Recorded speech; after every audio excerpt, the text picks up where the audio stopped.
তোষামত করা নয়, ক্ষমতাকে প্রশ্ন করাই গণমাধ্যমের কাজ। শাসক ও শোষক শ্রেণীর জবাবদিহিতা নিশ্চিত করে জনগণের স্বার্থ রক্ষায় কাজ করেন সংবাদকর্মীরা। আমরা প্রশ্ন করতে চাই আপনার হয়ে, জানাতে চাই আপনি যা জানতে চান। শুরু করছি গ্লোবাল টেলিভিশনের নতুন আয়োজন প্রশ্নগুলো সহজ। আমি নাজমুল আশরাফ।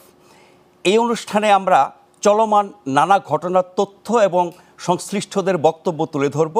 এরপর সেসব তথ্য এবং বক্তব্যের বিশ্লেষণ এবং প্রতিক্রিয়া জানতে চাইব অতিথিদের কাছ থেকে। আমাদের আজকের আলোচনার বিষয় নতুন রাজনীতিতে কার লাভ। গ্লোবাল টেলিভিশনের পাশাপাশি অনুষ্ঠানটি দেখতে পাবেন আমাদের ইউটিউব চ্যানেল এবং ফেসবুক পেজেও। এই অনুষ্ঠানের সূচনা পর্বে আমরা আমন্ত্রণ জানিয়েছি এমন দুজন সাংবাদিককে যাদের পরিচিতি সাহসী বক্তা হিসেবে, ইনিয়ে বিনিয়ে ঘুরিয়ে ফিরিয়ে নয়, তারা কথা বলেন একদম সোজাসাপটা। আমাদের আজকের অতিথিরা হলেন ফিনান্সিয়াল পোস্টের প্রধান সম্পাদক জনাব এম.এ. আজিজ। আজিজ ভাই, আপনাকে স্বাগত জানাচ্ছি আমাদের এই নতুন অনুষ্ঠানে। এবং জ্যেষ্ঠ সাংবাদিক ও রাজনীতি বিশ্লেষক জনাব মাসুদ কামাল। কামাল ভাই, আপনাকেও স্বাগত জানাচ্ছি। ধন্যবাদ। শুরুতেই আমরা বাংলাদেশে নতুন রাজনৈতিক দলের আত্মপ্রকাশের সংক্ষিপ্ত ইতিহাস নিয়ে একটি প্রতিবেদন দেখে নেব। বাংলাদেশের রাজনৈতিক দলগুলো সাধারণত কোনো ঐতিহাসিক গুরুত্বপূর্ণ ঘটনার প্রেক্ষাপটে গঠিত হয়েছে, যাদের লক্ষ্য ছিল সাধারণ মানুষের অধিকার এবং সামাজিক ন্যায্যতা সুবিচার নিশ্চিত করা। কিন্তু ব্যক্তিস্বার্থ, লোভ, লুটেরা, নতজানু মনোভাব দলগুলোকে ক্ষত বিক্ষত, খণ্ড বিখণ্ড করেছে। কিছু হারিয়ে গেছে কালের গর্ভে, আর কিছু চলছে টিমে তালে। স্বাধীনতোত্তর বাংলাদেশের প্রথম রাজনৈতিক দল জাতীয় সমাজতান্ত্রিক দল জাসদ। মুক্তিযুদ্ধ পরবর্তী রাষ্ট্র কাঠামো কেমন হবে সেই বিতর্কের মধ্যে 1972 সালে জন্ম নেয় দলটি। সিরাজুল আলম খান ও আসম আব্দুর রবের নেতৃত্বে দলটি 90-এর স্বৈরাচার বিরোধী আন্দোলন পর্যন্ত জনমনে আবেদন ধরে রাখতে পেরেছিল। এখনও আছে অনেকটা এক নেতা এক দলের মতো। দেশে প্রথম সেকেন্ড রিপাবলিকের ডাক দিয়ে নয়া রাজনৈতিক বন্দোবস্তের জন্য গঠিত হয়েছিল বাংলাদেশ কৃষক শ্রমিক আওয়ামী লীগ বা বাকশাল, যেখানে বাকশাল বাদে অন্য সব রাজনৈতিক দল ছিল নিষিদ্ধ, যা 75-এর পটভূমিতে হারিয়ে যায়। এরপর 1978 সালে প্রেসিডেন্ট জিয়াউর রহমানের নেতৃত্বে প্রতিষ্ঠিত হয় বাংলাদেশ জাতীয়তাবাদী দল বিএনপি। 19 দফায় আধুনিক বাংলাদেশের স্বপ্নে ছুটে চলে দলটি। 3বারের রাষ্ট্র ক্ষমতায় ছিল। নানা চড়াই উতরাই পেরিয়ে 2024 সালের জুলাই গণ অভ্যুত্থানের পর তারেক রহমানের নেতৃত্বে দলটি বেশ সুসংগঠিত এবং জাতীয় নির্বাচনের জন্য সংগ্রাম করে যাচ্ছে। 1986 সালে স্বৈরশাসক হুসেইন মোহাম্মদ এরশাদের নেতৃত্বে গঠিত হয় জাতীয় পার্টি। 90-এর গণ আন্দোলনের মুখে ক্ষমতা হারানোর পর আর কখনোই ফিরে পায়নি মসনদ, তবে সহযোগী হিসেবে কাজ করেছে বিএনপি ও আওয়ামী লীগের। এখন 5 খণ্ডে বিভক্ত দলটি। 1992 সালে গঠন হয় গণফোরাম, যার নেতৃত্বে ছিল আওয়ামী লীগের সাবেক নেতা প্রখ্যাত আইনজীবী ডক্টর কামাল হোসেন। এছাড়া বঙ্গবীর কাদের সিদ্দিকীর কৃষক শ্রমিক জনতা লীগ, বিএনপি থেকে বের হয়ে সাবেক রাষ্ট্রপতি বদরুদ্দোজা চৌধুরীর বিকল্প ধারা ও কর্নেল অলির এলডিপি খুব একটা সাড়া জাগাতে পারেনি। তবে 2018 সালে কোটা আন্দোলনের প্রেক্ষাপটে ভিপি নূরের গণ অধিকার পরিষদ, জামায়াতে ইসলাম ভেঙে আমার বাংলাদেশ বা এবি পার্টির আগমন ঘিরে আলোচনা ছিল। রাজনৈতিক দলের তালিকায় সবশেষ যুক্ত হল ন্যাশনাল সিটিজেন পার্টি বা এনসিপি। টানা 16 বছরের ফ্যাসিস্ট শেখ হাসিনার পতনের প্রেক্ষাপটে দলটি ব্যাপক সাড়া ফেলে জাতীয় ও আন্তর্জাতিক অঙ্গনে, যাদের লক্ষ্য সেকেন্ড রিপাবলিক। দেখছিলাম সহকর্মী আবদুল্লাহ শাফির প্রতিবেদন। আমরা আজকের বিষয় মানে নতুন রাজনীতিতে কার লাভ সেটি নিয়ে আলোচনা শুরু করব। সবশেষ আত্মপ্রকাশ করা দলটির নাম জাতীয় নাগরিক পার্টি। ইংলিশে এর নাম দেওয়া হয়েছে ন্যাশনাল সিটিজেন্স পার্টি বা এনসিপি। জনাব এম.এ. আজিজ, আপনাকে দিয়ে শুরু করি। এই দলের আত্মপ্রকাশে কার লাভ হলো? অভ্যুত্থানকারী শক্তির, বর্তমান সরকারের, দেশের সামগ্রিক রাজনীতির, নাকি জনগণের? ধন্যবাদ আপনাকে। আমার তো মনে হয় কারো লাভ হয়েছে কিনা এটা বুঝতে সময় লাগবে। মানে এখন পর্যন্ত কারো লাভ দেখছেন না? এখনো আমি পরিষ্কার না। যেমন ধরেন, কেন অভ্যুত্থানকারী শক্তির কি একটু লাভ হয় নাই? আমি বলছি, ধরেন আপনারা একটা ছোট্ট ডকুমেন্টারি দেখালেন, এখানে কিন্তু সব ইস্যুকে টাচ করেছেন, পরিবর্তনগুলোকে টাচ করেছেন। কিন্তু এই নূতন পার্টির যে ঘোষণা করা হলো সেদিন কিন্তু দুটো ডকুমেন্টারি দেখানো হয়েছে। এখানে কিন্তু বিশেষ বিশেষ জায়গায় এমফেসিস দেওয়া হয়েছে। যেমন 1947 সাল, এটাকে প্রথম বিজয় হিসেবে দেখানো হয়েছে। 71 দায়সারা গোছের, এবং 90-কে এরশাদের পতন, এরশাদ কি স্বৈরাচার, এবং ওটাকেও গুরুত্ব দিয়ে দেখানো হয়েছে।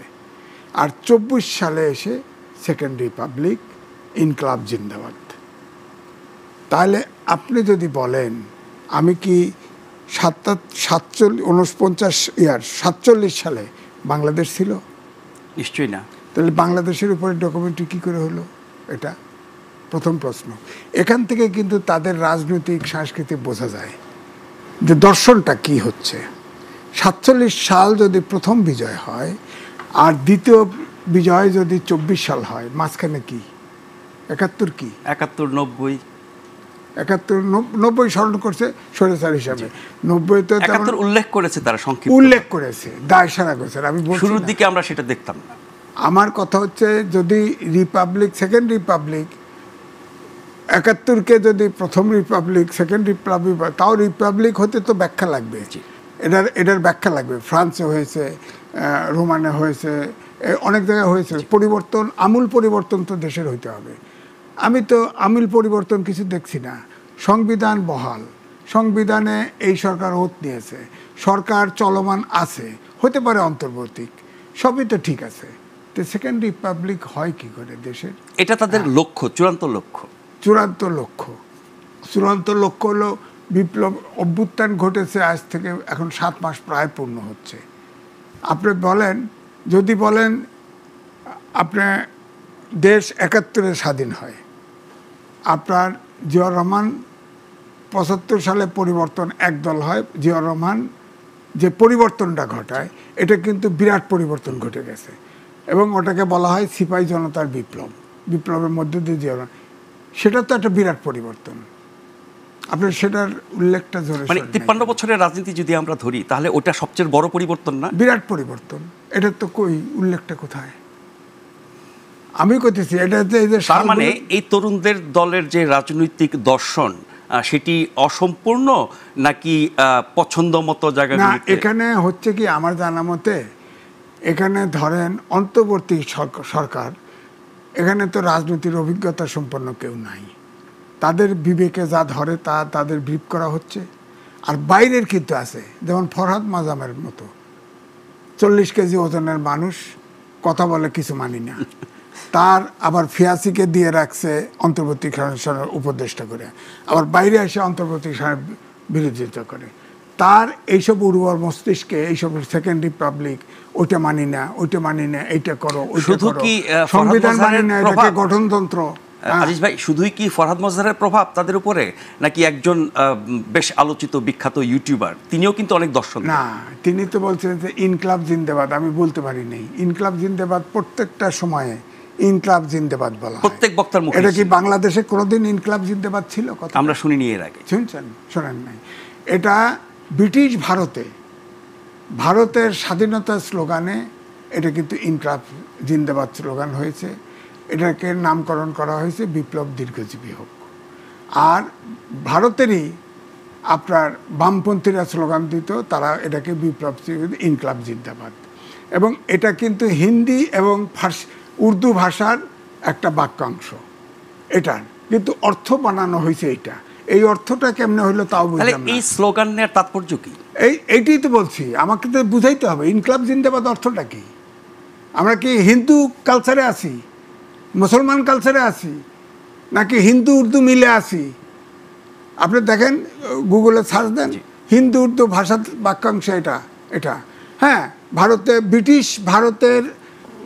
ব্রিটিশ বিরোধী আন্দোলনে এই শব্দ ইনকলাব জিন্দাবাদ করা হয়েছে। ভারতীয়রা করছে, বাংলাদেশিরা করে নাই। আপনি যখন 47 সালকে প্রথম রিপাবলিক বা বিজয় হিসেবে দেখাচ্ছেন, তখন তো বাংলাদেশি নাই। আপনি কি সেই জায়গায় চলে গেলেন? তার মানে আমাদের বাংলাদেশের রাজনীতি করব, বাংলাদেশে ইতিহাস নিয়ে কথা বলবো, সেটা তো 71 থেকে শুরু হবে। অফকোর্স, আমার কথা হচ্ছে 71-এর কে স্বাধীনতার ঘোষণা দিল, কতজন শহীদ হলো, এসব নিয়ে বিতর্ক আপনি করেন। যেখানে তদন্ত হয় নাই, জরিপ হয় নাই, সেটা বলেন। তাহলে 71 থেকে পেছনে যাওয়ার উদ্দেশ্য কি? 47 সালে পিছনে গেল কেমনে? আমি যদি বলি যে জামাত শিবিরের একটা বুকলেট বাড়িয়েছে না, এই কিছুদিন আগে বেরোয়েছে, সেখানে বলছে না যে স্বাধীনতা যুদ্ধে অনেক মুসলমান না বুঝে অংশ নিয়েছে, আল্লাহ তাদের মাফ করুক। এটার অর্থ কি? তার মানে 47-এ যাওয়া মানে কি সেই পাকিস্তানের যে রাজনীতি, পাকিস্তান গঠনের যে ইতিহাস, সেটাকেই তারা আসল? দেখেন, ওনারা যদি 47-কে আপহোল্ড করে, আমি সাংঘাতিকভাবে বিরোধিতা করি। কারণ 47 তা না, শুধু 47 আমাদের ঠকিয়েছে। 47 সেই 1200 মাইল দূরে দুইটা পশ্চিম পাকিস্তান এবং পূর্ব পাকিস্তান করেছে জিন্না। আমাদের এই বাংলাদেশে যদি আমি ওইটাকেও ধরি দ্বিজাতি তত্ত্বের ভিত্তিতে, আমার এখানে তো 7 সিস্টার, আসাম, এগুলো তো পশ্চিমবঙ্গ আমাদের সাথে একসাথে থাকার কথা ছিল। কিন্তু তার যেহেতু পশ্চিমবঙ্গ ছোট হয়ে যায়, সে ছাড় দিয়ে গেছে। সহজ কথা, আমি তো ওখানে ঠকেছি। আমি তো সেই 47-কে মানি না। আমি মনে করি যে 71 আমি স্বাধীনতা করেছি, মুক্তিযোদ্ধা করে স্বাধীন করেছি। পৃথিবীতে সবচাইতে আপনি খেয়াল করে দেখেন, যেমন আমাদের আর্মি সবচাইতে আমি বলবো তাহলে প্রশংসনীয়। হ্যাঁ, আপনার কাছে আবার ফিরবো। আমি শুধু একটা প্রশ্ন রেখে যাই, এই 47 থেকে শুরু করা, 47-কে গুরুত্ব দেওয়া, 71-কে নামখাওয়াস্তে উল্লেখ করা এবং তারপরে 24-এ চলে আসা, এটা কি তাহলে পাকিস্তানপন্থী রাজনীতি কিনা বা জামাতে ইসলামের রাজনীতির কাছাকাছি কিনা তাদের রাজনৈতিক দর্শন, সেটা আপনার কাছে জানবো। তার আগে আমি একটু জনাব মাসুদ কামাল আপনার কাছে আসতে চাই। আরেকটি নতুন রাজনৈতিক দল হয়েছে, সেই রাজনৈতিক দল নিয়ে গত 3 দিন ধরে বেশ আলোচনা হচ্ছে, নানা রকমের প্রতিক্রিয়া, ভালো মন্দ ইত্যাদি আমরা দেখছি। এই দলটি আসার ফলে প্রচলিত যেই দল যেগুলো বিরোধিতা তারা করে, তার মধ্যে সবচেয়ে বেশি ক্ষতিগ্রস্ত হবে কোন দলটি, বা কোন দলটি এই নতুন দলের সবচেয়ে বড় প্রতিপক্ষ হতে পারে? একটা জিনিস কি, নতুন যে দলটা আসছে, এই দলের ক্যারেক্টারটা কি, এই দলের আদর্শটা কি, এটা কিন্তু এখনো ক্লিয়ার না। যখন আদর্শটা ক্লিয়ার, আত্মপ্রকাশ দিন তারা যা বলেছে এতে আপনি ক্লিয়ার হন নাই? কিচ্ছু বলে নেই। তারা কি বলেছে তাদের রাজনৈতিক দর্শন কি? বলেছে? বলেনি। তারা কি তাদের গঠনতন্ত্র প্রকাশ করেছে? বাংলাদেশপন্থী, সাম্য, সমতা, বাংলাদেশের ন্যায় বিচার, একটা পলিটিক্যাল পার্টি দেখান তো যে বলে নাই বাংলাদেশপন্থী না। একটা পুরা বাংলাদেশে আপনি খুঁজে বাই করে বলেন যে ভাই আপনাদের মধ্যে কোন দলটা আছেন যিনি বাংলাদেশপন্থী না? কেউ বলবে? কেউ বলবে না। কে কি বললো that is not important. Important হলো কে কি করলো। তো ওরা তো কিছু করার সুযোগই পায় নাই। তাদের কোনো ডকুমেন্টেড কোনো তার ব্ল্যাক অ্যান্ড হোয়াইটে কোনো কাগজ পাইছেন ওদের কাছ থেকে পর্যন্ত? পাইছেন? তারা একটা দল করছে, আমরা সেই কবে থেকে শুনতেছি যে ফেব্রুয়ারিতে একটা দল ঘোষণা করা হবে। ওকে, প্রথমে বলা হলো ফেব্রুয়ারির 2য় সপ্তাহে করা হবে, 2য় এগুলো, 3য় এগুলো, শেষ দিকে ফেব্রুয়ারিতে জায়গা তাড়াতাড়ি এসে 28 তারিখে ফেব্রুয়ারির শেষ দিন দল একটা ঘোষণা করলো। এগুলো তারা কী করলো বলেন তো? প্রস্তুতি নিয়েছে। তারা কী প্রস্তুতি নিয়েছে? তারা কী প্রস্তুতি নিয়েছে? তারা কি তাদের গঠনতন্ত্র প্রণয়ন করেছে? পেরেছে? পায়নি। তারা কী করছে এতদিন? তারা এতদিন নিজেদের মধ্যে পদ ভাগাভাগি নিয়ে যে কামড়াকামড়ি, সেটাকে হ্যান্ডেল করার চেষ্টা করেছে, পুরোপুরি পারে নাই। কারণে তাদের মধ্যে একটা শক্তিশালী গ্রুপ, যারা নাকি শিবিরের সাবেক সভাপতি টভাপতি, এরা ছেড়ে চলে গেছে অভিমানীরা, ভালো পদ পাচ্ছে না বলে। একটা সংগঠন ছিল ঢাকা ইউনিভার্সিটি কেন্দ্রিক ছাত্র শক্তি নামক, তারাই মূল পদগুলি দখল করছে। আমি যদি আরেকটু বড় করে দেখি, ঢাকা ইউনিভার্সিটির সবাই এটা গ্রহণ করছে। মোটামুটি এই দলের কেন্দ্রীয় কমিটির প্রধান যে পদগুলো, তার 90% হলো ঢাকা ইউনিভার্সিটি। আপনার খুশি হওয়া উচিত, আমারও খুশি হওয়া উচিত, কিন্তু আজিজ ভাইয়েরও খুশি হওয়া উচিত। জাতীয়ভাবে ভাবলে খুশি হওয়ার কারণ নেই। জাতীয়ভাবে আমরা ভাবি, তারা তো তাই করছে। যারা ছিলেন মঞ্চে ঢাকা ইউনিভার্সিটি কেন্দ্রিক, এরা আন্দোলনের বিজয়ের দাবিদার না। আপনি শুধু কমিটি বা দলের কথা বলছেন, তার আগে সরকারেও যারা গেছেন বা বৈষম্য বিরোধী ছাত্র সংগঠনের যারা নেতৃত্বে ছিলেন বা যে নতুন ছাত্র সংগঠন তৈরি করেছে, সব জায়গায় তো ঢাকা ইউনিভার্সিটি। অথচ দেখেন, হ্যাঁ, কয়েকটা হল নির্দিষ্ট হবে। এবং আরো ইন্টারেস্টিং জানেন কি, মানে কি বলবো, ট্রেজেডি হলো এই আন্দোলনে, যে আন্দোলনে তারা দাবিদার, আমরাই নায়ক, সেই ইউনিভার্সিটির একজন লোক মারা যায় নাই, একটাও না। এবং শীর্ষ পর্যায়ের যারা নেতা তারা কেউ বিন্দুমাত্র খোঁচাও খায় না, তারা কোনো গুলিও খায় নাই, আর রাবার বুলেটও খায় নাই। তারাই নেতা, তারাই দাবিদার, আর বাদ বাকি সব দুধ ভাত। তো সেটাই তো হয়েছে রে ভাই, আমি খুশি। আমার ইউনিভার্সিটি, আপনার ইউনিভার্সিটি, আজিজ ভাইয়ের ইউনিভার্সিটি, সমস্যা নাই কোনো। তো এখন তারা এই কয়েকদিন মিলা একটা গঠনতন্ত্র করতে পারে নাই। গঠনতন্ত্র নিয়ে আসতো, খালি কমিটি ঘোষণা করছে, এবং সেই কমিটি নিয়ে মান অভিমানের শেষ নাই। সেটা আহ্বায়ক কমিটি, পূর্ণাঙ্গ কমিটি না, ওটা কমিটি না। তাহলে এই কমিটি নিয়ে আবার মান অভিমানের শেষ নাই। কিন্তু আপনি একটা ভিডিও দেখছেন কিনা, ওই যে দাঁড়ানো নিয়ে ধাক্কাধাক্কি, হ্যাঁ, নাসিরউদ্দিন পাটোয়ারি আসলো, লম্বা মানুষ, সার্জিস পিছনে পড়ে গেলো, আবার কোনো হবে মাঝখানে একজন ঢুকে পড়লো। এটা হচ্ছে তো এটা তো বাংলাদেশের সব পার্টিতেই হয়। তাহলে নতুনত্ব, খুবই ট্র্যাডিশনাল একটা পার্টি। নতুনত্ব আছে একটা, বলি নতুনত্ব হলো তারা কিছু শব্দ মার্কেটে নিয়ে আসছে যেগুলো দুর্বোধ্য, রাজনৈতিক বন্দোবস্ত, যে নাকি ম্যাক্সিমাম লোক বুঝে না। যেমন আমি একটা উদাহরণ দিয়ে বলি আপনাকে, তারা কি করছে, সেকেন্ড রিপাবলিক, ওদের মূল বক্তব্য যদি বলেন তুমি কি শুনলা, আমরা একটা সেকেন্ড রিপাবলিক কায়েম করব। যারা ইয়াং প্লাবান গেছে এদেরকে জিজ্ঞেস করে দেখেন, তারা সেকেন্ড, তারপরে তাকে জিজ্ঞেস করেন ফলোয়িং কোশ্চেন, ভাই সেকেন্ড রিপাবলিক জিনিসটা কি, এটা হইলে কি হয় আর না হইলে কি কি হয় না, ও কিছু জানে না। কিন্তু ও কিছু জানে না, এবং এরাও জানে কিনা আমার সন্দেহ আছে ভালো মতে। এরা একটা ব্যাখ্যা জানে, যে ব্যাখ্যাটা নাকি তাদের গুরু আছে কয়েকজন দেশে এবং বিদেশে, পীর বলি আমি, গুরু না পীর, কিছু পীর আছে, আর ওনার হলো মুরিদ। এই মুরিদরা ওটা বলে, সবাই কিন্তু একই ভাষায় বলে, একই ভাষায়। ওই যে পীরের কথা তো মুরিদ একই ভাবে বলবে। কিছু আছে মুসলিম পীর, কিছু আছে অমুসলিম পীর আছে, তা আদের কথা নিয়ে তারা বলে। এখন সেকেন্ড রিপাবলিক কেন আমাদের এখানে দরকার? রিপাবলিক যখন ফ্রান্সে হয়েছিল সেই বাস্তবতা কি আমাদের এখানে আছে নাকি নাই, কেউ জানে না। কিন্তু বলে দিল একটা। আরেকটা কি বললো, সেটা বললো হলো গিয়া যে গণপরিষদ করতে হবে, গণপরিষদ নির্বাচন করতে হবে একটা। এখনো বলছে। আচ্ছা, গণপরিষদ জিনিসটা কি কেউ জানে না। সংবিধান প্রণয়নের জন্য 52 বছরে আমাদের 52 বছরের আমাদের গণপরিষদ কই? 70-এ হয়েছিল, 70-এ গণপরিষদ, ওটাই তো ইলেকশন করছে, ওটাই তো থাকছে, ওটা কি ভাঙিয়েছে? গণপরিষদের যে আইডিয়াল ব্যাপারটা, এটা হলো গণপরিষদ হবে, তারা একটা সংবিধান প্রণয়ন করবে, পাশ করবে, তারপরে গণপরিষদ বিলুপ্ত হয়ে যাবে, তবে সংবিধান অনুযায়ী নতুন একটা ইলেকশন হবে। হয়েছে আমাদের এখানে। তাহলে যে জিনিস আমরা কেউ দেখি নাই, কেউ ইউজ করি নাই, সেই জিনিসে তারা টানাটানি করতেছে, মানে তাত্ত্বিক ব্যাপার সবার সব। মানে আমরা না দেখলেও তো নতুন কিছু করতে চাইতেই পারে, আরেকটা চাইতে পারেন, মানে প্রয়োজনীয়তা আমাকে তাকে বুঝাইতে হবে। রিপাবলিক ভালো জিনিস হইতে পারে, গণপরিষদ ভালো জিনিস হইতে পারে। ওনাদের উচিত ছিল কি, গত কয়েকটা মাস, 6টা মাস তারা তো সময় পাইছে, ওদের উচিত ছিল 6টা মাস এই বিষয়গুলো নিয়ে সাধারণ মানুষের মধ্যে যাওয়া, সাধারণ মানুষকে বোঝানো যে কেন রিপাবলিক, রিপাবলিক হলে কি হয়, কেন সেকেন্ড রিপাবলিক, কেন মানুষকে বোঝানো উচিত ছিল। তারা কি বোঝাইছে? কিন্তু সেকেন্ড রিপাবলিকের ইতিহাস, তাৎপর্য এগুলো বিভিন্ন গণমাধ্যম তুলে ধরছে। বরং গণমাধ্যম কি ওরা তুলে ধরছে, এবং ওই গণমাধ্যম সবাই দেখতেছে, দেশের মানুষ এগুলো সম্পর্কে জানে না। আরেকটা জিনিস কি নিয়ে আসছে, ইনকিলাব, যে নাকি আজিজ ভাই বললো যে ইনকিলাব জিন্দাবাদ, এটা কি আমাদের ভাষা? আমাদের ভাষা না। ইনকিলাব নিয়ে মানুষ যদি বলেন, পাবলিক কিছু বলতে পারবে। হ্যাঁ, ইনকিলাব নামে একটা পত্রিকা আছে বাংলাদেশে, ইনকিলাব নামে একটা মুভি ছিল হিন্দিতে, যেটা আমাদের স্মৃতিবি অভিনয় করছিল, অমিতাভ বচ্চন অভিনয় করছিল, ইনকিলাবের মুভিও আছে, সমস্যা নাই। আর ইনকিলাব আছে বিদেশে অবস্থানরত ওনাদের পীরের কণ্ঠে, ওনাদের পীর সাহেব মাঝে মাঝে বলে ইনকিলাব জিন্দাবাদ। আর উনি বললেন কি, ইনকিলাব, আজিজ ভাই তো বললেন, ইনকিলাব হলো ইনকিলাব জিন্দাবাদ, এটা হিন্দি এবং আরবি উর্দুর মিশ্রণ, তার মানে পাকিস্তান এবং ভারত।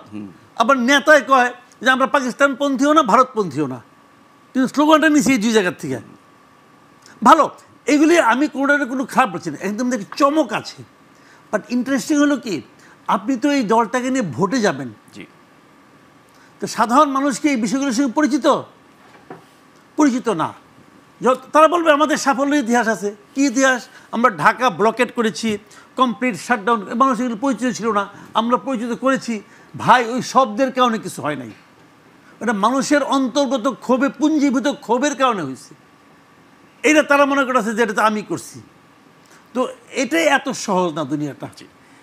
আমরা ফিরবো আলোচনা, তার আগে ছোট্ট একটা বিরতি নিচ্ছি। ফিরে এসে আমরা নতুন রাজনৈতিক দলটি সম্পর্কে ঢাকা বিশ্ববিদ্যালয়ের দুজন শিক্ষকের মূল্যায়ন শুনবো, এবং স্টুডিওর অতীতের কথা তো শুনবই, আশা করছি ফিরে এসে আপনাদেরকে সাথে পাবো।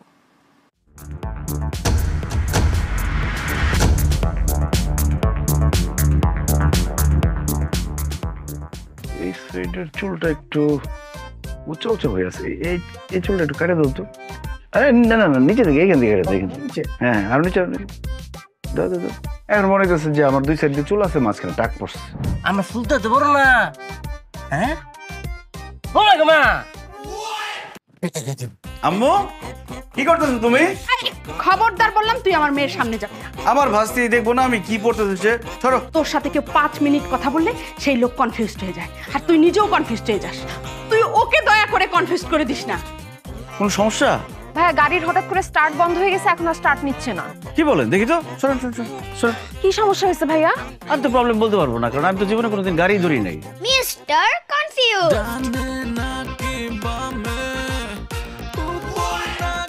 কি ব্যাপার ভাই, আপনি আমার পিছন পিছন দৌড়াইতেছেন কেন? ও মা গো মা, দৌড় না দিতাম তাহলে তো আমার মাথা উপর পড়তো। আরে দৌড় দিছি, হঠাৎ করে আমার একটা কথা মনে পড়ে গেছে। আমার ভাবি আমার ভাস্তির জন্য চিপস নিয়ে যাইতে বসছে, আমি ভুলে গেছিলাম, এই জন্য দৌড় দিছি। এরপর থেকে কোনো কিছু আনতে হলে আমাকে স্পেসিফিকলি বলবা কোনটা লাগবে। শুধু শুধু আমার দোষ হয় সব কিছু। ওর ট্রিটমেন্টটা একটু তুমি করে দাও। জানো না তো, ওর যন্ত্রণায় আমাদের পুরো পরিবার আমরা অস্থির হয়ে গেছি। এই আপনি এখনো যান নাই? আমি আজকে থেকে এখানেই থাকবো। এই ছাদে থাকবেন খোলা আকাশের নিচে? আমাকে কনফিউজ করা ট্রাই করেন না, আমি কনফিউজড হচ্ছি না। পাশে যদি এমন একটা মানুষ থাকে, তাহলে তো আমার থেকে খুশি এই পৃথিবীতে আর কেউ হবে না।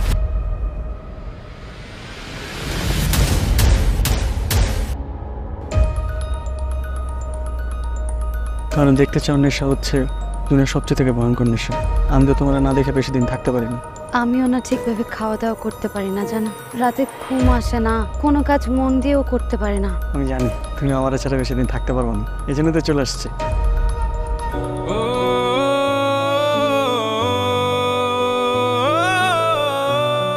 তা এত মিষ্টি আনার কি দরকার ছিল? মাত্র 2 প্যাকেট। 1 প্যাকেট আমার মেয়ে পাস করছে সেই মিষ্টি, আর 1 প্যাকেট হইলো আমার মেয়ের বিয়ের মিষ্টি। যা এখান থেকে।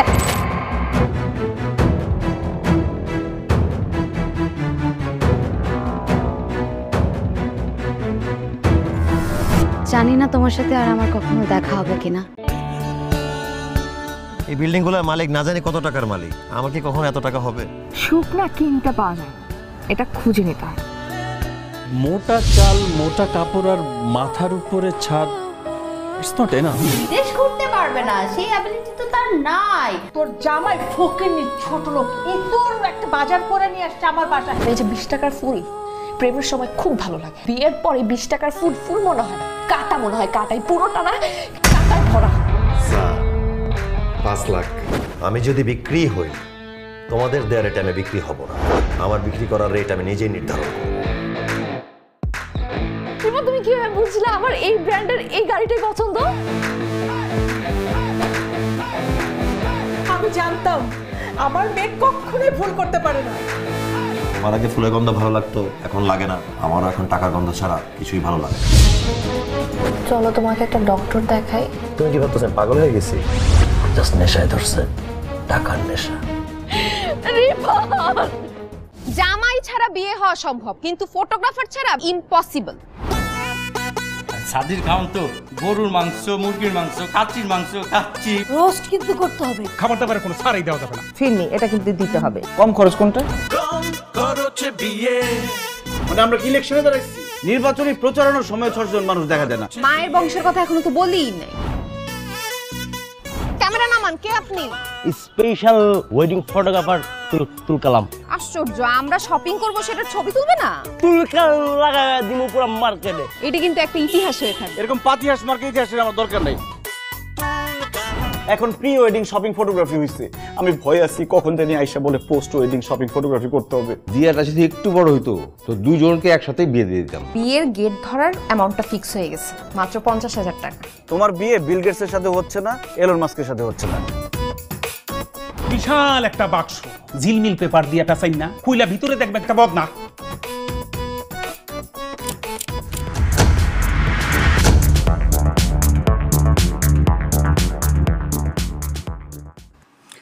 ধন্যবাদ আমাদের সাথে থাকবার জন্য। আপনারা দেখছেন গ্লোবাল টেলিভিশনের নতুন আয়োজন প্রশ্নগুলো সহজ। আজ আমাদের আলোচনার বিষয় নতুন রাজনীতিতে কার লাভ। আমাদের সাথে আজকে অতিথি হিসেবে আছেন দুজন জ্যেষ্ঠ সাংবাদিক, জনাব MA আজিজ এবং জনাব মাসুদ কামাল। আমরা এই পর্যায়ে জাতীয় নাগরিক পার্টি নিয়ে ঢাকা বিশ্ববিদ্যালয়ের অধ্যাপক ডক্টর সিদ্দিকুর রহমান খান এবং সহযোগী অধ্যাপক রাশেদ আলম ভুইয়ার বক্তব্য শুনব। তার সাথে কথা বলেছেন আমাদের সহকর্মী আব্দুল্লাহ শাফি।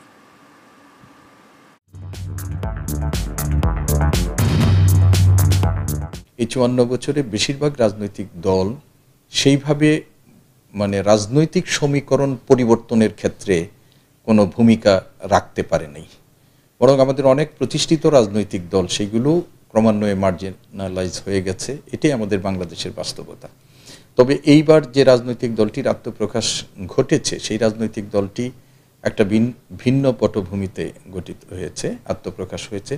এই রাজনৈতিক দলটি হচ্ছে সেই সমস্ত ব্যক্তিবর্গের মানে সংশ্লিষ্টতার মধ্য দিয়ে গড়ে উঠছে যারা একটা ফেসিস রেজিমের পতনে একটা অন্যতম গুরুত্বপূর্ণ স্টেক হোল্ডারের ভূমিকা তারা পালন করেছেন এবং গত 6 মাসে তাদের রাজনৈতিক অঙ্গনে অরাজনৈতিক বিচরণ এবং সেটার পরিপ্রেক্ষিতে নতুন রাজনৈতিক দল হিসেবে তাদের যে আত্মপ্রকাশ হয়েছে, এতে মানুষের মধ্যে একটা মিশ্র প্রতিক্রিয়া আমরা লক্ষ্য করছি। এখনই সময় আসে নাই এদের ব্যাপারে কোনো মন্তব্য করার। তবে আশাবাদী মানুষ হিসাবে অনেকের মতো আমিও মনে করি যে প্রত্যাশা তারা জাতিকে দেখিয়েছে এবং রাজনৈতিক পরিমণ্ডলে যে পরিবর্তনের কথা তারা বলছে সেইটা মানে তাদের কার্যক্রমের মধ্য দিয়ে প্রতিফলন ঘটবে এবং সেটি মানুষের মধ্যে একটা নতুন রাজনৈতিক দলের প্রতি যদি আগ্রহ তৈরি করতে পারে। তবে সব কিছু নির্ভর করছে এই রাজনৈতিক দলের আগামী কর্মকাণ্ডের এবং বিদ্যমান যে রাজনৈতিক দলগুলো আছে সেই রাজনৈতিক দলগুলোর বিপরীতে দাঁড়িয়ে তারা জনগণকে কিভাবে আকৃষ্ট করতে পারবে, সেই জন্য তাদের কি কর্মসূচি হবে, কি লক্ষ্য হবে, দলের আদর্শটা কি হবে, সেগুলো যদি উপস্থাপন করে এবং সেইখানে মানুষ কিভাবে সেটি গ্রহণ করবে সেটার উপরেই নির্ভর করছে তাদের রাজনৈতিক ভবিষ্যৎ এবং তাদের রাজনৈতিক ভবিষ্যতের উপর নির্ভর করছে রাজনীতির ক্ষেত্রে নতুন মেরুকরণ। ট্র্যাডিশনাল যে পলিটিক্যাল পার্টিসগুলোর থেকে বের হয়ে এসে এক ধরনের এই নতুন প্রজন্মের যে রাজনৈতিক চেতনা বা অনুভূতিগুলো ধারণ করে তারা রাজনৈতিক সূচনা করেছে। আমার কাছে মনে হয় এটা বাংলাদেশের রাজনীতির জন্য মানে অবশ্যই একটা প্রোডাক্টিভ এলিমেন্ট। প্রথাগত রাজনৈতিক দল হিসেবে নিজেদেরকে বিবেচনা করে যেখানে ধরা হচ্ছে যে প্যাট্রন ক্লায়েন্ট রিলেশন বা স্বার্থ, অর্থ, মানি, পাস মাসল এগুলোই যদি তাদেরও মটো হয় তাহলে এটা টিকবে না দীর্ঘদিন। যদি এগুলো খুব ইম্পর্টেন্ট না হয় যে মানি, ক্ষমতা বা স্বার্থ, এগুলোকে যদি জলাঞ্জলি দিয়ে তারা গণমানুষের স্পোক পার্সন হিসাবে তারা রাজনৈতিক দল গঠন করে তাহলে আমার কাছে মনে হয় আইডিওলজিক্যাল ডিফারেন্সেসগুলোকে ওভার করা কঠিন হবে না। যখন একটা মানে একটা স্বাধীনতার পরে প্রথম যে রাষ্ট্র কাঠামোটি যদি ব্যাপকভাবে জনগণের অ্যাসপিরেশনকে ধারণ করতে না পারে এবং সেটা যদি ধরো দুর্নীতিগ্রস্ত হয়ে যায় এবং পার্টিকুলার শ্রেণীকেই সেটা প্রতিনিধিত্ব করে তখন কিন্তু মাস আপরাইজিংয়ের মধ্যে দিয়ে বা গণ অভ্যুত্থানের মধ্যে দিয়ে বা জন আন্দোলনের মধ্যে দিয়ে আপামর যদি রিভলিউশনারি রিকনস্ট্রাকশন অনেক ক্ষেত্রে সম্ভব হয় না, বাট মোটামুটি একটা ব্যাপক কনস্টিটিউশনাল চেঞ্জের মাধ্যমে ক্ষমতা কাঠামোতে এবং বলয়ে পরিবর্তন আনা এবং জনগণকে আরও বেশি অংশগ্রহণ করা, জনগণ তাদের যে আসলে গণতান্ত্রিক কাঠামোতে যে তাদের যে মানে উদ্দেশ্য, তাদের যে আশাকাঙ্ক্ষাগুলো যদি প্রতিফলন ঘটানোর জন্য একটা চেঞ্জ আনা যেতে পারে, যেটা সেকেন্ড রিপাবলিক। আমরা দুজন শিক্ষকের বক্তব্য শুনছিলাম, তারা শিক্ষাবিদ, তাদের মতো করে বলেছেন। আজিজ ভাই, আপনার কাছে ফিরতে চাই। আদর্শিকভাবে নতুন দলটি পুরনো কোন দলের কাছাকাছি বা কোনটার বিকল্প বা কোন দলের জন্য সবচেয়ে বড় হুমকি বলে মনে করেন? দেখেন, এরা কারো হুমকি হবে না, কারণ মানে কারো প্রতিদ্বন্দ্বীও হবে না। না, আমার হিসাব কারো প্রতিদ্বন্দ্বী হবে না, কারণ খিচুড়ির টেস্ট খিচুড়ির মতোই, ভাতের টেস্ট ভাতের, এটা তো একটা খিচুড়ি। আপনারা দেখেন সাবেক এরকম খিচুড়ি দল তো অতীতে হয়েছে এবং প্রতিষ্ঠিত হয়েছে। এটার কারণ আছে, আমি বললাম জিয়া রহমানের সময় প্রেক্ষাপটের কারণে একটা প্রেক্ষাপট, তখন তো দেশটা পরিবর্তন হয়ে গেছে। আসলেই এক দল থেকে কোনো মত ছিল না। এই অভ্যুত্থানও তো একটা পরিবর্তন না। না, এই পরিবর্তন যে পরিবর্তন একটা ফেসিবাদকে সরিয়ে দিতে পেরেছে। যেটা বহুদিন ধরে রাজনৈতিক দল 17 বছর আন্দোলন করছিল, একটা ক্ষেত্র তৈরি করেছিল। ছাত্ররা কোঠা আন্দোলন করতে করতে গিয়ে পরে রাজনৈতিক দলগুলো ব্যানারবিহীনভাবে যখন হেল্প করে আগায় নিছে, তখন ছাত্ররা জীবন দিয়েছে। কেবলই সরকার পতনের আন্দোলন, কেবলই এটা। যদি আপনি বলেন না, প্রথম দফার কোঠা, তারপরে 9 দফা, তারপরে ফেসিবাদ বিলোপ, এখানে কোনো সংস্কার আছে? অন্য কোনো দাবি ছিল? কোনো দাবি ছিল? শেষ মুহূর্তে গিয়ে নতুন রাজনৈতিক বন্দোবস্তের কথা বলেছে। বন্দোবস্ত এটা হলো জোনায়েদ সাকির ভাষা, এরা গ্রহণ করে অনেক বছর ধরে আমি নাম করে শব্দ নূতন বন্দোবস্ত। বন্দোবস্তর অর্থ কি? বাংলা ভাষায় অনেক শব্দ হয়েছে, এটার বিভিন্নভাবে আপনি ব্যাখ্যা দিতে পারেন। নতুন রাজনৈতিক ব্যবস্থা, হ্যাঁ, নতুন ব্যবস্থা। কারণ সহজ ভাষা না, বন্দোবস্ত, এটা শুনতে ভালো লাগে। যেমন ছাত্ররা সবসময় ইংরেজি ভালো লাগে, শাটডাউন, এই যে পার্টির নাম দিছে ইংরেজি বাংলা দুইটাই, যেটা আপনি বললে খুশি হন। ইংরেজি না বললে আপনি খেয়াল করে দেখেন, যারা বাংলায় দুর্বল, আমি ইংরেজি সাংবাদিক, আমি বলি যারা বাংলায় দুর্বল তাদেরকে দেখছি সবসময় ইংরেজির উপরে জোর দেয়, তাতে মনে হবে তাকে সে শিক্ষিত বেশি, এরকম একটা প্রবণতা। বাংলা ভাষায় যে জাতি যার মাতৃভাষার কদর করতে পারে নাই, কোনো দেশ কি উন্নত হয়েছে? না, শুধু ইংলিশ কেন, একটু আগে আপনিও বলছিলেন তারা উর্দু, হিন্দি এগুলো তো নিচ্ছে তো নিচ্ছে, কিন্তু ওটা স্বীকার করে না, ওটা না বুঝে নিচ্ছে। নাহলে ইনকলাব জিন্দাবাদ দেওয়ার কথা না, কিন্তু দিছে তো। কারণ তাদের আর একজন উপদেষ্টা আছে বিদেশ থেকে ভাষা কয়ে দেয়, ওইটাতে আকৃষ্ট হয়। হ্যাঁ, অনেক স্ল্যাং ল্যাঙ্গুয়েজ ট্যাঙ্গুয়েজ সব দয়া করে যে এরা তো এইগুলো ব্যবহার করে না, এও বেঁচে গেছি, ওগুলো করে না। তা আপনি যেটা বলছেন, কেন বলছি শোনেন। 49, আমি আগে রেফারেন্স দিয়েছিলাম, 49 সালে যে মুসলিম আওয়ামী লীগ গঠন হয়, তখন কিন্তু ওই সরকারকে আপনার চ্যালেঞ্জ করে তৈরি হয়। জাসদ তৈরি করা হয় তখনকার সরকারকে চ্যালেঞ্জ করে 74 সালে। আর এই সরকার অন্তর্বর্তীকালীন সরকার এই বাংলাদেশের ভূখণ্ডে আমার ধারণা সবচাইতে প্রথমে জনসমর্থিত ছিল, এখন সবচাইতে কম সমর্থিত একটি সরকার, দুর্বল একটা সরকারের সমর্থন নিয়ে। এরা তো এই সরকারকে চ্যালেঞ্জ করে দল করে নাই না, এটাই তো বলছি, তাদের সমর্থন পুষ্ট হয়ে দল করেছে। হ্যাঁ, ওই জাতীয় পার্টির মতো এমপিও হয়, মন্ত্রীও হয়। জাতীয় পার্টি স্বীকার করছে কোনোদিন যে আমি সরকারি দল? তাদের ভিতরে মন্ত্রী আছে, আবার এমপিও হয়েছে, কয় আমরা বিরোধী দল। এরাও এখনো 3 জনের ভিতরে একজন এসে 1 নম্বর হয়ে গেছে, এবং প্রেস সেক্রেটারি বলে দিছে সে প্রধানমন্ত্রী হবে একদিন। নাহিদ ইসলাম একদিন, উনি একটা গুহার ভিতরে ছিল, বাইরে এখন সব সরকার চালায় উনি বলে দিছে। আর এখানে একটা প্রশ্ন আলোচিত হয়েছে, তাও জানতে চাই। প্রেস সেক্রেটারি তিনি সরকারের একজন কর্মকর্তা, তিনি তো সারাক্ষণ সরকারের নীতি নির্ধারণী রাজনৈতিক বক্তব্য দিচ্ছেনই না। সরকারের সমস্যা হলে তাও ব্যাখ্যা। যেমন ধরেন এই সমাবেশে এক ডিসি আপনার গাড়ি রিকুইজিশন দিয়েছে, সে এটা একবার বলছে যে না এটা ঠিক না, আর একবার বলছে ডিসির সাথে উনি কথা বলেছেন, তিনি সহযোগিতা করেছেন। বলেন তো দেখি, ডিসি সরকার বলেছেন, প্রেসিডেন্ট বলেছেন যে এখানে সরকারের কোনো দায় নাই, সরকারের কোনো দায়, ডিসি বা জেলা প্রশাসন কি সরকারের অংশ না? বলেন, তার মানে কি? ইনডাইরেক্টলি কিন্তু উনি লাজগবারি করলেন, অর্থাৎ ডিসি সহযোগিতা করেছে এবং ডিসি এই কাজ করেছে, মানুষ কিন্তু বোঝার বুঝছে। উনি ভাবছে যে আমি সরকারকে সেভ করে গেলাম। আর 2 হলো, ওনারও তো আক্কল দাঁত হয় নাই।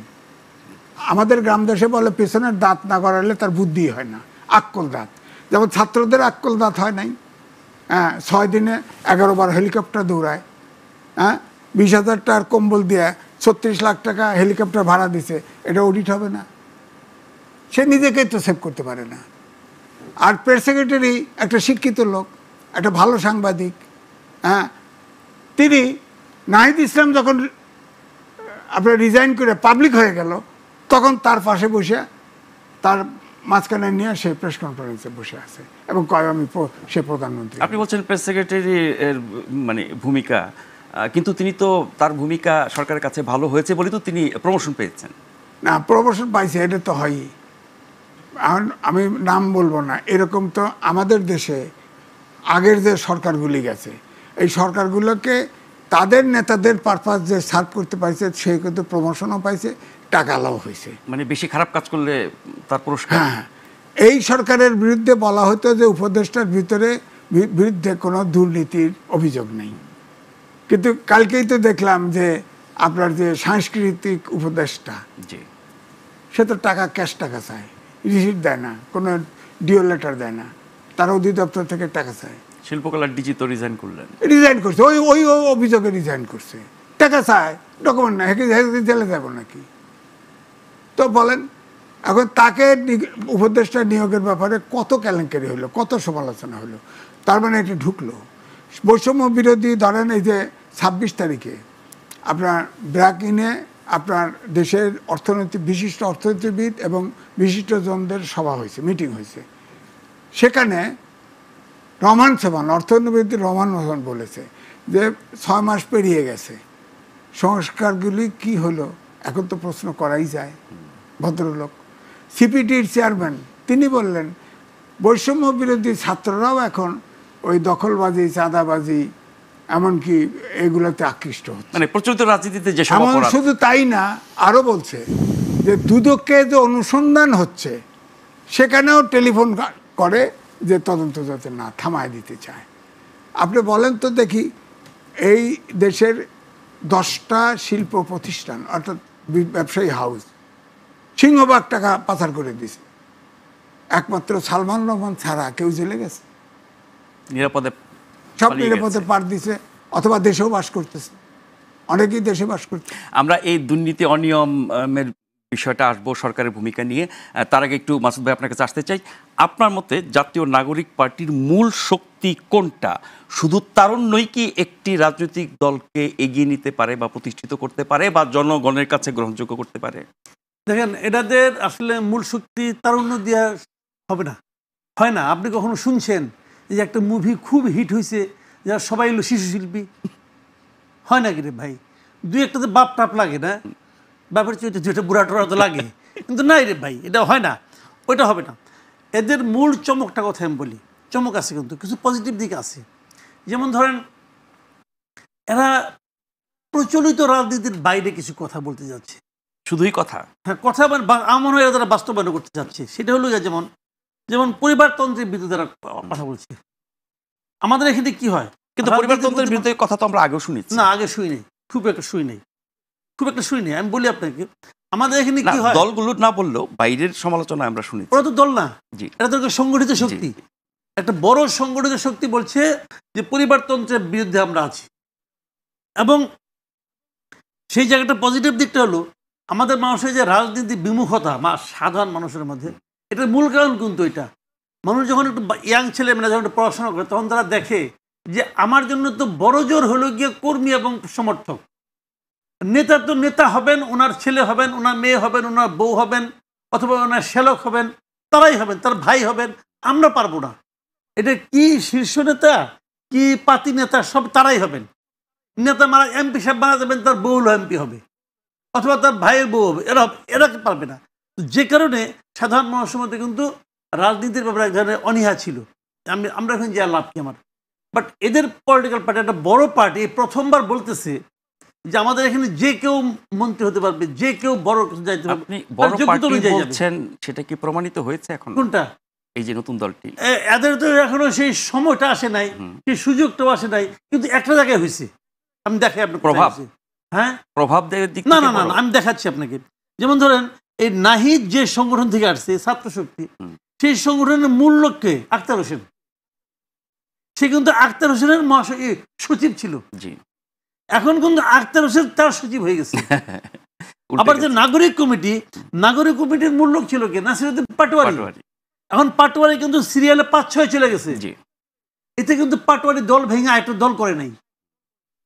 এতে কিন্তু আখতার হোসেন মন খারাপকে বলে না যে আমি নেতা, তুমি আমার, তুমি হয় নাই। কি কারণে হয় নাই? যে তারা দেখতেছে যে যোগ্যতম ব্যক্তি, যোগ্যতম কি খালি মেধার দিক দিয়ে না, পরিচিত একটা ব্যাপার আছে, সবকিছু মিলে যে যোগ্যতম তাকে তারা সামনের দিকে ঠেলতেছে। আমি মনে করি বাংলাদেশের ইতিহাসে এটা প্রথমবার ঘটছে, কখনো ঘটে নাই। দেখেন, আপনি একটা উদাহরণ দিয়ে বলি আপনাকে। আপনার জ্ঞান হওয়ার পর থেকে দেখে আসছি আমরা যে রাশেদ খান মেনন হলো নেতা, জি, হাসানুল হক ইনু, এবং রাশেদ খান মেনন যখন তার ওখানে একটা মহিলা এমপি বানানো দরকার, তার বোরে নিয়ে এসে বানায়, আর করে দেয় না কিন্তু চান্স। হাসানুল হক ইনু তার বোরে এনে বানায় এমপি। তো এগুলি কি, এগুলি যদিও আপনি বলবেন যে পরিবারতন্ত্র না এটা, কিন্তু সেটা এক ব্যক্তিতন্ত্র। না কেন, আমরা ওই যে মুজিব পরিবার আর জিয়া পরিবারের যেই চর্চা, সেটাই তো আমরা আমি ওটাই বলছি, ওটা না একজন পরিবার। এখানে তো সেও কিন্তু দল ছাড়ছে না, সে সভাপতি হয়েছে, সে সারা জীবন সভাপতি থাকবে মৃত্যুর আগ পর্যন্ত। এই যে প্র্যাকটিসটা, এর বাইরে যাওয়ার দরকার আছে, তাহলে মানুষের মধ্যে আগ্রহটা আসবে না পলিটিক্সের ব্যাপারে। সেই জিনিসটা কিন্তু ওরা করে দেখাইছে। একটা মানুষ তো সব খারাপ হয় না। শুনেন, পৃথিবীতে আপনি এমন একটা মানুষ খুঁজে বের করতে পারবেন না যার সব খারাপ, পারবেন না। আবার এমন একটা মানুষ আপনি খুঁজে বের করতে পারবেন না যার সব ভালো। ভালো মন্দ মিলেই আমরা ভালোটাও বলছি, মন্দটাও বলছি। এদের সম্ভাবনা বেশি, সেটা আমরা বিচার করি। যেমন ধরেন আপনি একটা কথা, এদের সমস্তগুলি আপনি দেখেন যে সর্বোচ্চ বয়স্ক যে লিডার, তার বয়স কত? 35 ম্যাক্সিমাম। এখানে দুই একটা চুল পাকা লোক দরকার আমি মনে করি। এখন ওটা কেমনে আনবেন? দল তো গঠন হয়ে গেছে, তো আমি ওদেরকে পরামর্শ দিব, আপনারা আর কিছু না হলো একটা উপদেষ্টা মন্ডলী বানান, যেখানে কি সিনিয়র লোকদের বসার জায়গা থাকবে। শুনেন, ওনারা মেধাবী, কিন্তু সবসময় কিন্তু অভিজ্ঞতার একটা মূল্য আছে। আপনি অভিজ্ঞতাটাকে একদম বাতিল করে দিয়েন না। কিছু অভিজ্ঞ লোকরা আপনি নেন, তাহলে এই দলটা একটা আমি মনে করি একটা কমপ্লিট একটা শেপ পাবে। এবং আমি কিন্তু এই দলকে সম্ভাবনা মনে করি, আমি মনে করি এই দলটা, কারণ এই দলের সবারই ঢোকার একটা চান্স থাকে। যে কোনো ছাত্র সে ভাবতে আমি যাব। আর বড় যে ক্ষতিটা হয়ে গেছে, যেটা নাকি আজিজ ভাই বলেছেন একবার, বড় ক্ষতিটা হলো এখন আর কেউ লেখাপড়া করতে চাবে না। ইন্টারমিডিয়েট পাস করছি, এখন আমি এই দল করবো, তাহলে আমার মন্ত্রী হওয়ার একটা চান্স আছে। ওই যে ছোটবেলায় একটা যোগ শুনছিলাম, কোন এক নেতার কাছে গেছিল চাকরির জন্য, তখন বলে তুমি লেখাপড়া কোন পর্যন্ত করছো? ডিগ্রি পাস করছো? ওই না, তা করি নাই। ওই টাইপ জানো? ওই না, তাও জানি না। ওই হাতের কাজ কিছু জানো? ওই না, তাও জানি না। কৃষি কাজ করতে পারো? ওই না, তাও পারি না। ওই কি, তাহলে তো তোমার মন্ত্রী হওয়া ছাড়া এখন উপায় নেই। এখন এটা এরকম আর কি না। এখন বিষয়টা হলো কি যে আপনি যে ইতিবাচক দিকগুলো দেখালেন, সাথে এটাও বললেন যে অভিজ্ঞতারও দরকার আছে। এখন অভিজ্ঞ লোক তাদের দলে নাই, তারা কি শুধুমাত্র তরুণদের সমর্থন এবং ভোটে আপনার এগিয়ে যাবে, নির্বাচন করবে, এটা কি ব্যাংক মনে করছে? তাহলে বয়স্কদের সমর্থন তারা চায় না, ভোট চায় না, বা তাদের সম্পৃক্ত করতে চায় না। তার মানে কি এটা একটা জেনারেশনাল গ্যাপ কি তৈরি করছে? এটা করছে, এটা খুব তাদের জন্য ইতিবাচক হবে না। কারণ ভোট তো তাদের, আমিও তাদেরকে ভোট দিতে চাই, তাহলে আমার ভোটটা তাকে আমার কাছ থেকে নিতে হবে না। কিভাবে নিবে, কিভাবে? আমি কাকে দেখে দেবো ভোটটা? তো এরকম ভাই, এখানে একটা ব্লেন্ডিং দরকার। সেই ব্লেন্ডিংটা তাদের মধ্যে এখনো হয় নাই। এখন যেটা হয়েছে, মনে করেন তারুণ্যের একটা উচ্ছ্বাস, সে উচ্ছ্বাসে, এই উচ্ছ্বাস দিয়ে বিল্ডিং ভাঙা যায়, কিন্তু বিল্ডিং গড়া যায় না। বিল্ডিং গড়ার কারিগর আর ভাঙার কারিগর দুই জিনিস। আপনি এই যুক্তি দিতে পারবেন না, ওরা গাড়িটা ভাঙতে পারছে, অতএব তারা গাড়িটা বানাতে পারবে না, এটা যুক্তি হিসেবে ভালো না, যুক্তি না। আপনি ক্ষমতা থেকে নামাইতে পারছেন, অতএব আমি ক্ষমতা দিয়ে বসতেও পারবো, এটাও যুক্তি হিসাবে খুবই মন্দ যুক্তি। এই জায়গাগুলোতেই তাদের সমালোচনা বেশি। নিশ্চয়ই তারা রাজনৈতিক পথ পরিক্রমায় চড়াই উৎরাই পেরিয়ে নানান ঘাত প্রতিঘাতের মধ্য দিয়ে হয়তো তারা আরও বেশি বাস্তবসম্মত জায়গায় যাবে। আমরা এই পর্যায়ে আরেকটা ছোট্ট বিরতি নেব, ফিরে এসে আপনাদেরকে সাথে পাবো আশা করি।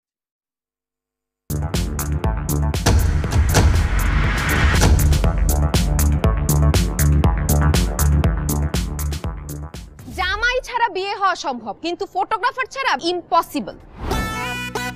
সাদির খাওয়ান তো গরুর মাংস, মুরগির মাংস, কাচ্চির মাংস, কাচ্চি রোস্ট কিন্তু করতে হবে। খাবার দাবারে কোনো ছাড়ই দেওয়া যাবে না। ফিরনি এটা কিন্তু দিতে হবে। কম খরচ কোনটা? মানে আমরা কি ইলেকশনে দাঁড়াইছি? নির্বাচনী প্রচারণার সময় 6 জন মানুষ দেখা যায় না। মায়ের বংশের কথা এখনো তো বলিই নাই। ক্যামেরা নামান, কে আপনি? স্পেশাল ওয়েডিং ফটোগ্রাফার তুলকালাম। আশ্চর্য, আমরা শপিং করব সেটা ছবি তুলবে না? তুলকাল লাগায় দিমু পুরো মার্কেটে। এটা কিন্তু একটা ইতিহাস হয়ে থাকবে। এরকম পাতিহাস মার্কে ইতিহাসের আমার দরকার নাই। এখন প্রি ওয়েডিং শপিং ফটোগ্রাফি হইছে, আমি ভয় আছি কখন জানি আইসা বলে পোস্ট ওয়েডিং শপিং ফটোগ্রাফি করতে হবে। দিয়াটা যদি একটু বড় হইতো তো দুজনকে একসাথে বিয়ে দিয়ে দিতাম। বিয়ের গেট ধরার অ্যামাউন্টটা ফিক্স হয়ে গেছে, মাত্র 50,000 টাকা। তোমার বিয়ে বিল গেটসের সাথে হচ্ছে না, এলন মাস্কের সাথে হচ্ছে না। বিশাল একটা বাক্স, ঝিলমিল পেপার দিয়ে টাচাই না, খুইলা ভিতরে দেখবে একটা বদনা। জান জান, এতক্ষণ লাগে কেন? হ্যাঁ, এতক্ষণ কি করতেছিলি তুই? হিসাব করতেছিলি?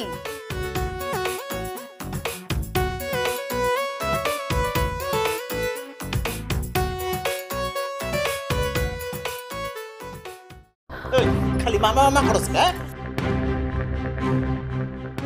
মাফ করে দেন, আমি ভয় পেয়ে গেছিলাম মামা। তোমার কার লোকের সম্পর্ক আছে কিনা, কারো তুমি ভালোবাসা কিনা, কিছু আছে কিনা, তুমি কেউ ছিল? কেউ নাই।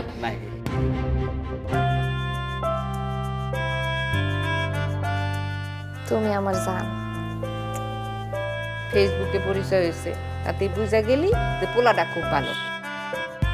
তোমার অনেক ভালোবাসি। তুই অন্যকে কথা কইছ আমার। সারাদিন মোবাইলের মধ্যে যে ঢুইকা থাকো, কি করো আমি জানি না।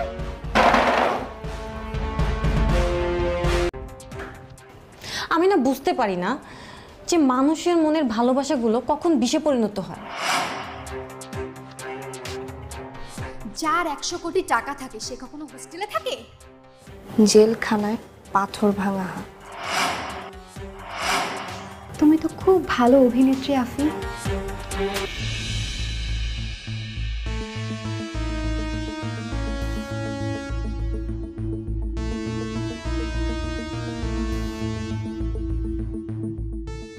ড্রামা করবি না, একদম ড্রামা বন্ধ কর।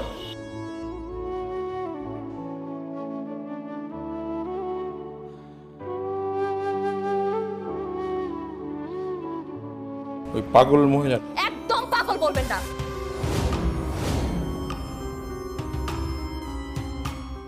শাস্তি সেই পাবে যে তার অনুগত। অলিতে গলিতে মানুষ ফিট করে দিতে হবে, মানুষ লাগা দিতে হবে, সব জায়গায় লিফলেট থাকবে, বড় কইরা রিফাতের ছবি থাকবে, বুঝছো? ম্যাডাম সেইটা ঠিক আছে, তাইলে এখন লিফলেটের মধ্যে কি লিখুন? লেখো হারানো বিজ্ঞপ্তি।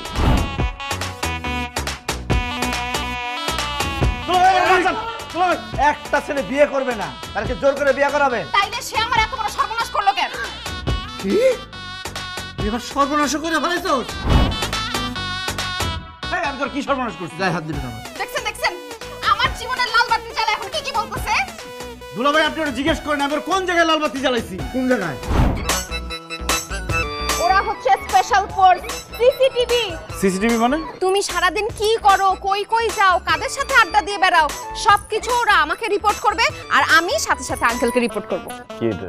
হ্যাঁ ছিল না শেরানি। এই জিনিস পড়ার যোগ্যতা কারো হয় 20 বছরে, কারো হয় 40।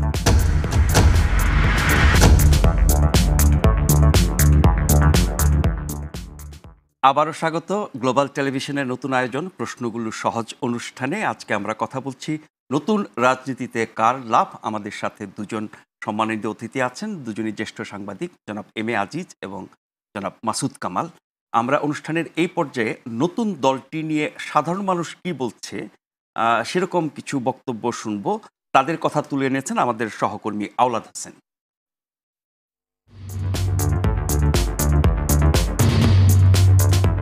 জাতীয় নাগরিক পার্টি যেটা হয়েছে ছাত্রদের নতুন রাজনৈতিক দল, ওইটাকে আমি স্বাগত জানাই যে তারা দেশের জন্য কাজ করবে, দেশের সমৃদ্ধির জন্য কাজ করবে, দেশের উন্নতির জন্য কাজ করবে, এটাই দেশবাসীর প্রত্যাশা। ছাত্রদের হাতে যদি ওনারা আসতে পারে বা ইচ্ছা মতো করতে পারে, আশা করি ইনশাল্লাহ ভালো হবে। বর্তমানে যে রাজনৈতিক দল গঠন হয়েছে আলহামদুলিল্লাহ, কিন্তু তারা যদি ভবিষ্যতে ভালো করার জন্য তারা এই দল গঠন করছে, তাদের যেই চেতনা এবং গণতন্ত্রের চেতনা নিয়েই তারা দল গঠন করছে, তারা যদি এখন চেষ্টা চালিয়ে যায় একদিন অবশ্যই তারা প্রতিষ্ঠিত হবে। আমি একজন নিরপেক্ষ মানুষ হিসেবে ছাত্ররা যে রাজনৈতিক দল গঠন করেছে অবশ্যই তারা একটি যুগোপযোগী পদক্ষেপ নিয়েছে এবং বাংলাদেশের জন্য আগামী নির্বাচন আগামী অন্তত 36 মাস পরে হলে আগে আঞ্চলিক নির্বাচনটা হয়ে যাওয়ার পর যদি বাংলাদেশের নির্বাচনটা অনুষ্ঠিত হয়, জাতীয় নির্বাচন, তাহলে আমি মনে করি একটু গোছানো নির্বাচন হবে। ছাত্রদের যে দলটা হয়েছে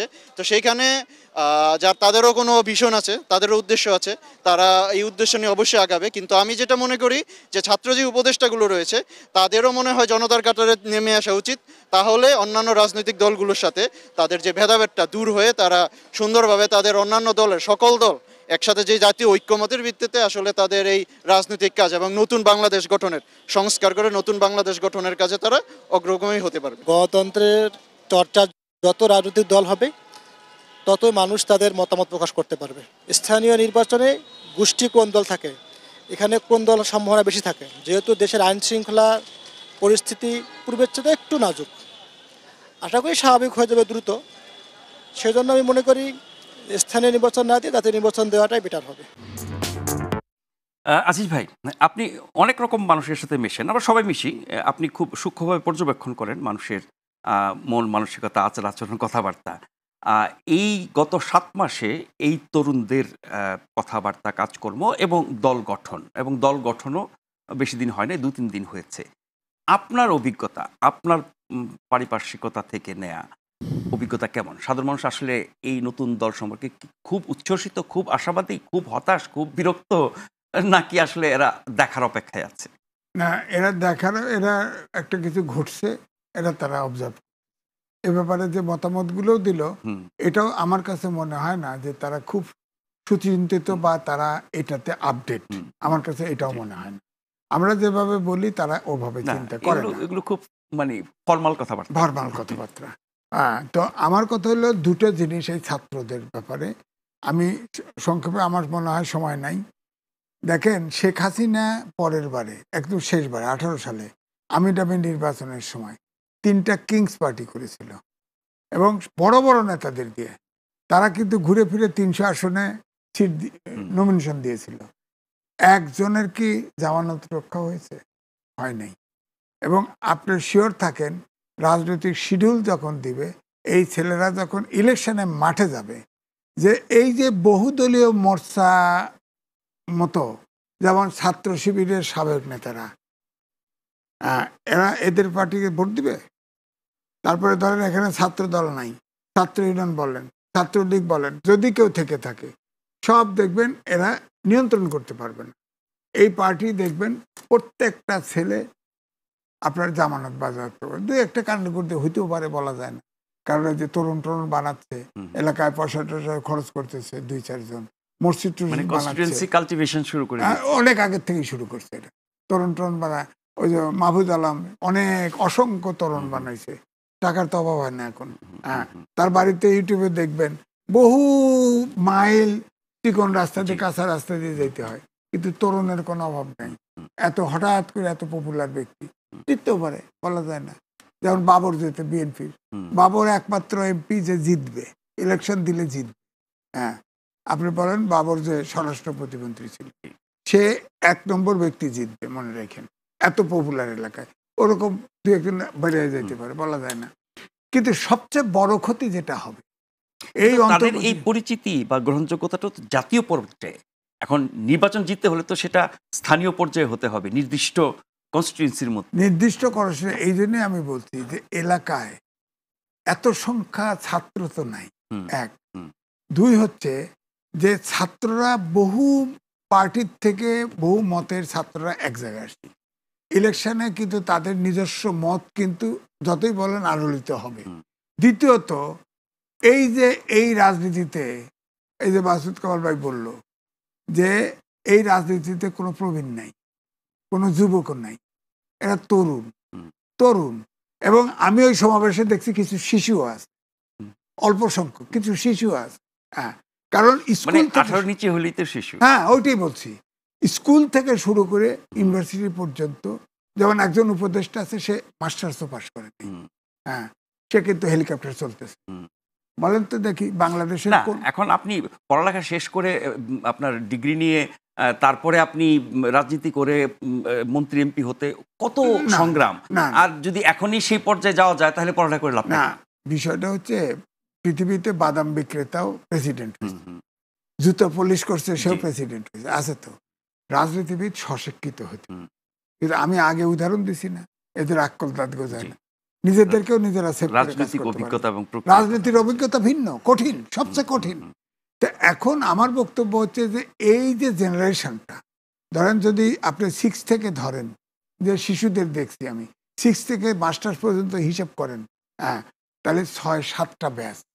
এই 7টা ব্যাচ এই জাতির কিন্তু ধ্বংস হয়ে, তার মানে ছাত্রদের এই রাজনীতি শিক্ষাঙ্গনে বা শিক্ষা ব্যবস্থা একটা বড় বিরাট পরিবর্তন, একটা বিরাট জেনারেশন গ্যাপ তৈরি করবে 7 বছরের।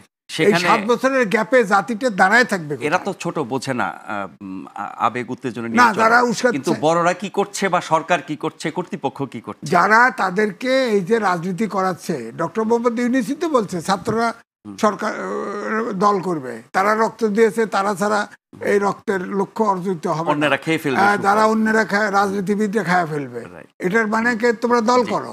তো তারাদের দল করাইছে, এখন দল তো তারা তো পড়াশোনা বাদ দিয়ে খালি সরকার চালানোর ব্যস্ত আছে। এবং এখন যে তারা ঢুকে যাচ্ছে চাঁদাবাজি এবং দুদকে পর্যন্ত টেলিফোন করে আপনার তদন্ত করতে বন্ধ করে। তারা তো বলে শুধু তারা করছে না, বিএনপিও করছে চাঁদাবাজি, অন্য সব করে। হ্যাঁ, তো গড্ডালিকা একই রকমের, একই হইলো, তো পার্থক্য তো কিছু। একদম শেষ পর্যায়ে চলে এসেছি। এই যে মাসুদ ভাই, আপনি এই যে নতুন দল আত্মপ্রকাশের যে আয়োজন, তার খরচ নিয়ে আপনি প্রশ্ন তুলেছেন, কোনো জবাব পেয়েছেন কিনা, বা এই প্রশ্নের জবাব আমরা প্রেস সেক্রেটারির মুখে শুনেছি। আবার টিআইবি বলেছে সরকারি দায় এড়াতে পারে না। তার মানে হচ্ছে যে সরকারের সহযোগিতা, পৃষ্ঠপোষকতা এবং এসব অনিয়ম দুর্নীতির ক্ষেত্রে সরকারের দায় আমরা নিতে দেখছি না। তার মানে হচ্ছে যে এটি কি একাকার হয়ে যাচ্ছে কিনা, এই যে নতুন শক্তি, তরুণ শক্তি, অভ্যুত্থানকারী শক্তি, নতুন দল, ডক্টর ইউনূসের সরকার, সবটা কি একাকার হয়ে যাচ্ছে কিনা? একাকার তো হয়ে যাচ্ছে। আমি যদি আরো খুব স্থূল ভাষায় বলি, এটা আসলে তরুণদের দল না, এটা ডক্টর ইউনূসের দল। ডক্টর ইউনূসের অনেক দিন ধরে রাজনীতি করা খুব খায়েশ ছিল, যেটি আগে পারেন না সেটি আগে পারেন না। নামও তাদের মিল আছে, আগে নাগরিক শক্তি, এবার নাগরিক পার্টি। ওনার অনেক দিন ধরে খায়েশ, সেই খায়েশটা আগে বাস্তবায়ন করতে পারে না, এবার উনি বাস্তবায়ন করতেছেন। তো ওনার পার্টি, এবং উনি এই জন্য যা যা করা দরকার উনি তা করতেছেন। আমি যে প্রশ্নটা তুলেছি সেই প্রশ্নের জবাব তারা দিতে পারবে না।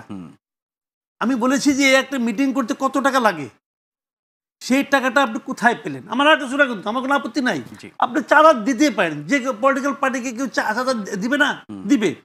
যাকে আপনি চাঁদা দেবেন তার নামটা আপনাকে প্রকাশ করতে হবে, তার নামটা আপনাকে প্রকাশ করতে হবে, সে কত টাকা দিয়েছে, এবং যে দিয়েছে টাকাটা সেটাও আমি চেক করে দেখতে চাই যে তার যে ইনকাম ট্যাক্সের যে ফাইল আছে সেই ফাইলে এটা ঢোকানো হয়েছে কিনা, এটাও আমি দেখতে চাই। তো এটা যদি আপনি করে দেন, ট্রান্সপারেন্ট হয়ে যাক। আপনি কি পারবেন ব্রিটিশ লেবার পার্টিকে একটা চাঁদা দিতে? পারবেন না, দিলেও তারা দিবে না। সেই বাস্তবতা সেখানে এটা তো হইতে হবে। আপনি তো নতুন কিছু করতে চান, আপনি বললে বলে কি, আপনি তো বিএনপির হিসাব চান নাই, আপনি তো আওয়ামী লীগের হিসাব চান নাই, তাহলে কেন আলাদা? তাহলে আওয়ামী লীগ আর বিএনপি হন আপনি। নিশ্চয়ই নিশ্চয়ই তো ওদিকে যাচ্ছেন। মানে আর্থিক স্বচ্ছতা একটা বড় জায়গা, বিরাট জায়গা। কারণ যে আদাটা আনছে সে 10 টাকা আনছে, ওইখানে দিছে 2 টাকা, 8 টাকা পকেটে ঢুকাইছে। এটাই তো হয়। নিশ্চয়ই নিশ্চয়ই। আমরা এরকম আলোচনা আরও অনেক চালিয়ে যাব, অনেক বলতে হবে আমাদের। ভবিষ্যতে নিশ্চয়ই আপনাদের সাথেও কথা হবে, অন্যদের সাথে। অনেক ধন্যবাদ এবং কৃতজ্ঞতা জানাচ্ছি জনাব এম এ আজিজ এবং জনাব মাসুদ কামাল। আপনারা যারা অনুষ্ঠান দেখছেন শুরু থেকে বা পরে যুক্ত হয়েছেন, প্রত্যেককে ধন্যবাদ এবং কৃতজ্ঞতা জানিয়ে আজকের মতো এখানে শেষ করছি। অনুষ্ঠানটির পুনঃপ্রচার হবে আগামীকাল সকাল 7টায়। ফিরে আসবো একই অনুষ্ঠানে আগামীকাল রাত 9টায়। সে পর্যন্ত সবাই ভালো থাকবেন।